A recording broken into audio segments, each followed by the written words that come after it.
Next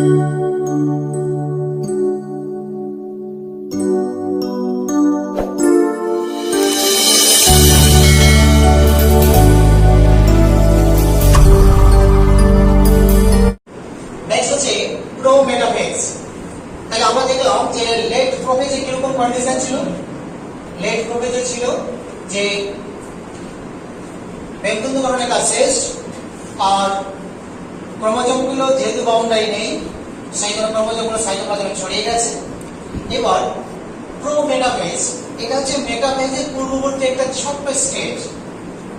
সরাসরি metaphase করলেও কোনো প্রবলেম নেই, কিন্তু প্রোমেটাফেজকে এই কারণেই বলা হচ্ছে যে এখানে কিছু ছোট ছোট দুই একটা ঘটনা ঘটবে, যে ঘটনার জন্য আরেকটা স্টেজ হিসাবে প্রোমেটাফেজকে নেওয়া হয়েছে। সেই বৈশিষ্ট্যটা কি? বৈশিষ্ট্যটা হচ্ছে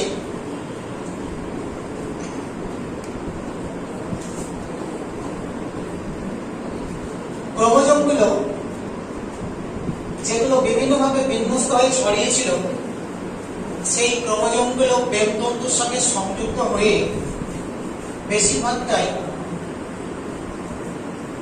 সেন্ট্রালে জমা হবে।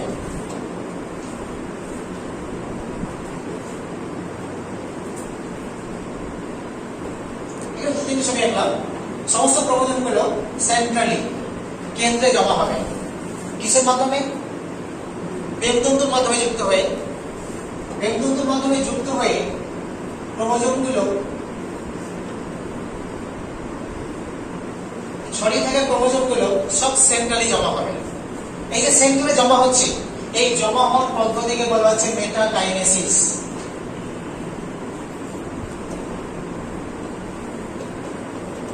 মেটাকাইনেসিস। তাহলে মেটাকাইনেসিস কাকে বলছি? মেটাকাইনেসিস হলো লেট প্রোফেজ দশায় নিউক্লিয়ার মেমব্রেন এবং নিউক্লিওলাস না থাকার কারণে ক্রোমোজোমগুলো কোষের সাইটোপ্লাজমে ছড়িয়ে গেছিল। সেই অবিন্যস্ত ক্রোমোজোমগুলো প্রোমেটাফেজ দশার প্রথম দিকে বেবতন্তুর সঙ্গে সংযুক্ত হয়ে কোথায়? কোষের সাইটোপ্লাজমের কেন্দ্রে জমা হয়েছে।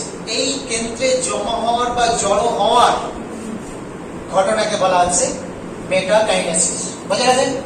মেটাকাইনেসিস তাহলে অবিন্যস্ত ক্রোমোজোমগুলো কেন্দ্রে জমা হওয়ার ঘটনাকে আমরা বলছি মেটাকাইনেসিস।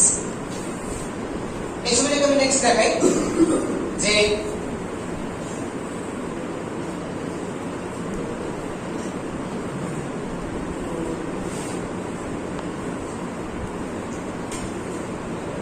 আর এতে কি হবে যে ক্রোমোজোমাল ফাইবারের সঙ্গে ক্রোমোজোমগুলো সংযুক্ত হয়ে অবস্থান করবে, আর তার সঙ্গে সঙ্গে এই প্রোমেটাফেজ দশা পর্যন্ত ক্রোমোজোম জল ভেতর করে আরো কন্ডেন্স হবে, আরো ঘনীভূত হবে, আর দৈর্ঘ্য কম হবে, আর প্রস্থান থেকে মোটা বা স্থূল হবে। চলে আসি এবার মেটাফেজ দশাতে। মেটাফেজ দশাতে দেখবো যে ওই ক্রোমোজোমগুলো, যে সমস্ত ক্রোমোজোমগুলো দৈর্ঘ্যে বেশি লম্বা, সেই ক্রোমোজোমগুলো পুরুদি বরাবর বিষুব অঞ্চল বরাবর সজ্জিত হবে।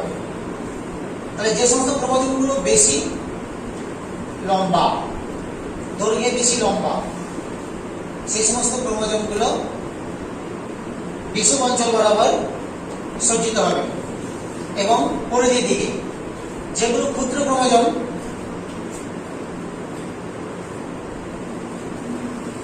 সেই সমস্ত ক্রোমোজোমগুলো সেন্ট্রালি জমা হবে।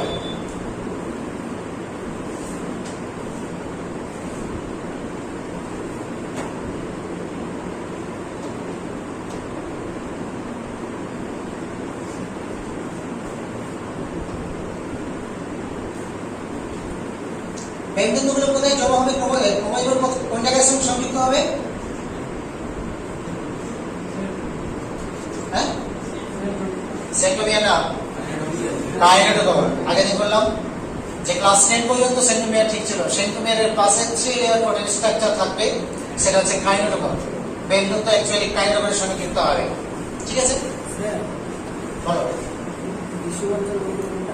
জোরে বলো।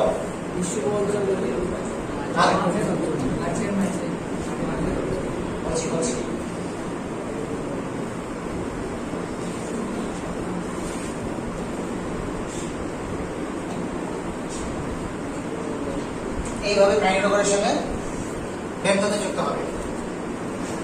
এবার আমি বললাম যে বড় ক্রোমোজোম গুলো পরিধি বরাবর, ছোট ক্রোমোজোম গুলো কেন্দ্র বরাবর এবং কোষের বিষুব অঞ্চল বরাবর সজ্জিত হবে। এই যে সজ্জিত হলো কোথা থেকে দেখো, ছিল কেন্দ্রে, কেন্দ্রে জমা ছিল, সেই ক্রোমোজোম বিষুব অঞ্চল বরাবর যখন সজ্জিত হচ্ছে ব্যন্তন্তুর সাহায্যে, তখন এটাকে বলা হচ্ছে কনগ্রিশন।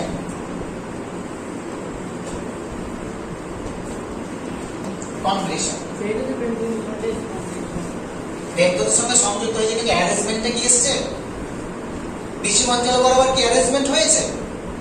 যখন কেন্দ্রে জমা ছিল জাস্ট ব্যন্তন্তু যুক্ত হচ্ছে, ক্রোমোজোমগুলোর সঙ্গে জাস্ট ব্যন্তন্তু, সবটি ব্যন্তন্তু যুক্ত হয়েছে। দেখো তো ছবিটা, কিছু কিছু ব্যন্তন্তু যুক্ত হয়েছে। আমি এখানে এক সাইড দেখিয়েছি, এখানে এমন হতে পারে যে এখানে একটা ক্রোমোজোম আছে তার সঙ্গে যুক্ত হয়েছে, কিন্তু দুই দিকের ব্যন্তন্তু কি কানেক্ট হয়েছে? সেটা মেটাফেজ দশাতে পুরোপুরি ভাবে দুই দিক থেকে ব্যন্তন্তুর সঙ্গে কানেক্ট হয়ে ক্রোমোজোম বিষুব অঞ্চল বরাবর অ্যারেঞ্জমেন্ট হবে, যেখানে বড় ক্রোমোজোম গুলো পরিধির দিকে আর ছোট ক্রোমোজোম গুলো হচ্ছে কেন্দ্রের দিকে। আর এই পদ্ধতিকে আমরা বলছি কনগ্রেশন। ওকে, এইবার আমরা আসবো ব্যন্তন্তুর পরিচয়ে। এখানে আমরা দেখব যে সমস্ত ক্রোমোজোম গুলোর সঙ্গে ব্যন্তন্তু সংযুক্ত আছে, অর্থাৎ যে ব্যন্তন্তুগুলো ক্রোমোজোমের সঙ্গে সংযুক্ত আছে তাদের বলা হয়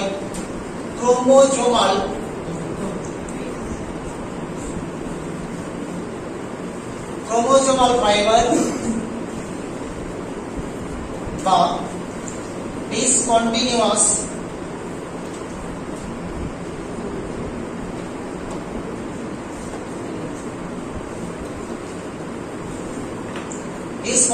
ফাইবার। ওকে, ক্রোমোজোমের সঙ্গে যুক্ত আছে বলে বলছি ক্রোমোজোমাল ফাইবার। আর ফাইবার গুলো কি, এই দিকটা হাফ পার্ট, এই দিকটা হাফ পার্ট, মাঝখানে ক্রোমোজোম আছে, সেই জন্য কি একটা গ্যাপ কাজ করছে, সেই জন্য বলছি ডিসকন্টিনিউয়াস ফাইবার। আরো কিছু ফাইবার আমরা দেখবো যেগুলো সরাসরি দুটো সেন্ট্রিওলকে কানেক্ট করেছে।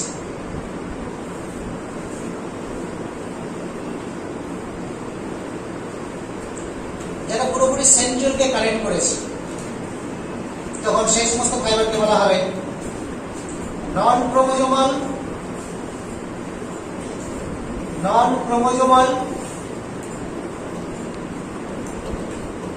fiber or continuous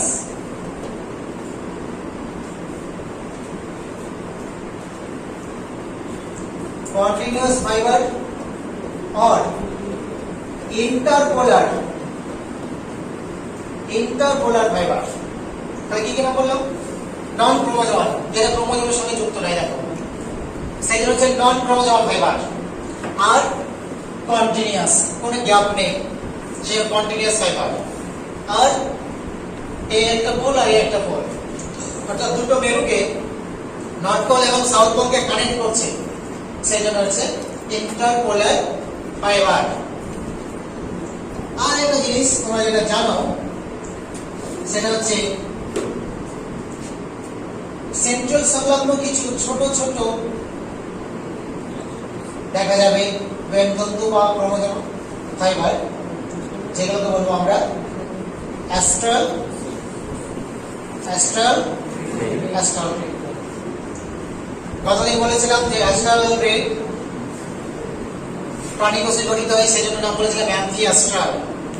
আর উদ্ভিদ কোষে গঠন হয় না, সেজন্য বলেছিলাম অ্যাডাস্ট্রাল। এটা আমরা প্রাণী কোষ নিয়ে আলোচনাটা করছি। যদি এখানে উদ্ভিদ কোষ আমরা ধরি তাহলে কি হবে? সেন্ট্রিওল থাকবে না, কারণ হচ্ছে উদ্ভিদ কোষের সেন্ট্রোজোম নেই। তাহলে ব্যন্তন্তু গঠনটা হয় কিভাবে? উদ্ভিদে মাইক্রোটিবিউল সংযোজিত হয়ে গঠন করে ব্যন্তন্তু।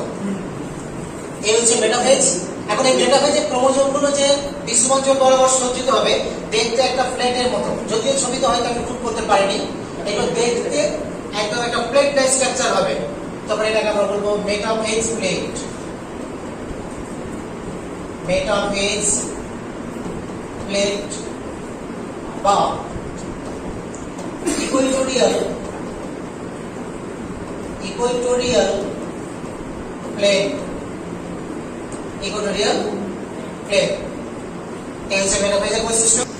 মাইটোসিস ব্লকার কি, যে বেশ কিছু রাসায়নিক বস্তু আছে, যে রাসায়নিক বস্তুগুলো মাইটোসিস কোষ বিভাজনে বাধা দেবে, তাদের বলা হবে মাইটোসিস ব্লকার। যেমন হচ্ছে কলচিসিন,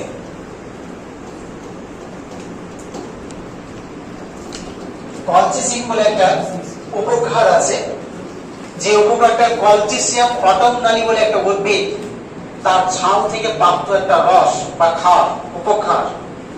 এই উপক্ষারটা হচ্ছে মাইটোসিস ব্লকার। এছাড়া কি আছে, ভিমব্লাস্টিন,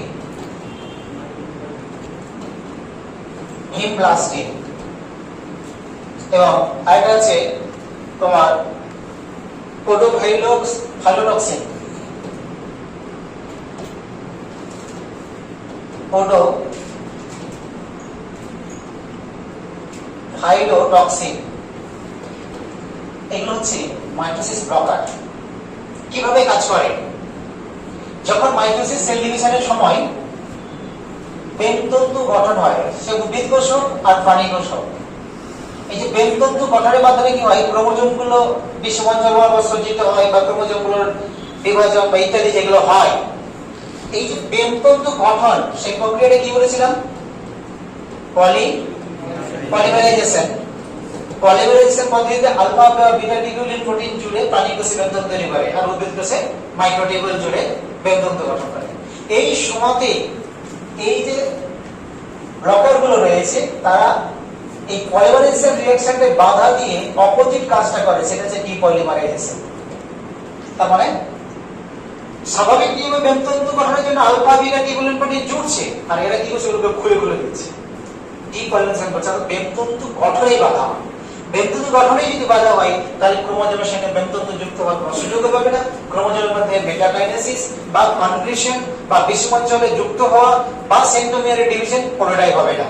এই ধরনের কোনটাকে আমরা বলছি মাইটোসিস ব্লক হয়ে গেছে, বা মাইটোসিস সেল ডিভিশন ব্লক। এর মাধ্যমে কোষটা ড্যামেজ হয়ে যেতে পারে। ওকে, আর মাইটোসিস বা মাইটোটিক পয়জন, অ্যাজাইড, সায়ানাইড এবং কার্বন মনোক্সাইড, অ্যাজাইড, সায়ানাইড এবং কার্বন মনোক্সাইড, এরাও কোষ বিভাজনে বাধাপ্রাপ্ত দেয় বা বাধা দেয়। এদেরকে বলা হচ্ছে তোমার মাইটোসিস বিষ বা মাইটোটিক টক্সিন। বিজ্ঞানী ডাস্টিন 1934 খ্রিস্টাব্দে বিজ্ঞানী ডাস্টিন এই কলচিসিন আবিষ্কার করেছিলেন। কলচিসিয়াম অটোমনালি নামক একটা উদ্ভিদের ছাল থেকে প্রাপ্ত নাইট্রোজেন যুক্ত রস বা ক্ষার বা উপক্ষার। এই কলচিসিনটা মাইটোসিস ব্লকার, যেহেতু বেনতন্তু গঠনের কাছে বাধা দিয়ে মাইটোসিস সেল ডিভিশন হতে দেয় না, এটাকে একটা কাজে ব্যবহার করা হয়। সেটা হলো যে ডিমগুলো যখন চালান করা হয় একটা জায়গা থেকে আরেকটা জায়গায়, তখন ওই ডিমের উপরে স্প্রে করে দেওয়া হয় কলচিসিন। কলচিসিনটা আস্তে আস্তে ডিমের খোলক ভেদ করে ভিতরে চলে যায়, চলে গিয়ে মাইটোসিস সেল ডিভিশনে বাধা দেয়। অর্থাৎ এই যে গরমের সময় যদি কোনো জায়গা থেকে 4 দিন 5 দিন ধরে ডিম আসে, বা সেটা আরো সেল করতে আলটিমেট 10 দিন সময় লেগে যায়, তাহলে কিন্তু এই গরমে ডিমের মধ্যে মাইটোসিস সেল ডিভিশন শুরু হয়ে যাবে। যথেষ্ট হিট রয়েছে একটা ডিমের ডেভেলপমেন্টের জন্য বা তার ভিতরে ডেভেলপমেন্টের জন্য। মাইটোসিস সেল ডিভিশনের মাধ্যম দিয়ে আস্তে আস্তে এখানে বাচ্চা জন্মে বা রক্ত তৈরি হবে মেসোডার্ম থেকে। সেই জন্য কলচিসিন স্প্রে করে দিলে ডিমটা কিন্তু নিখুঁত অবস্থায়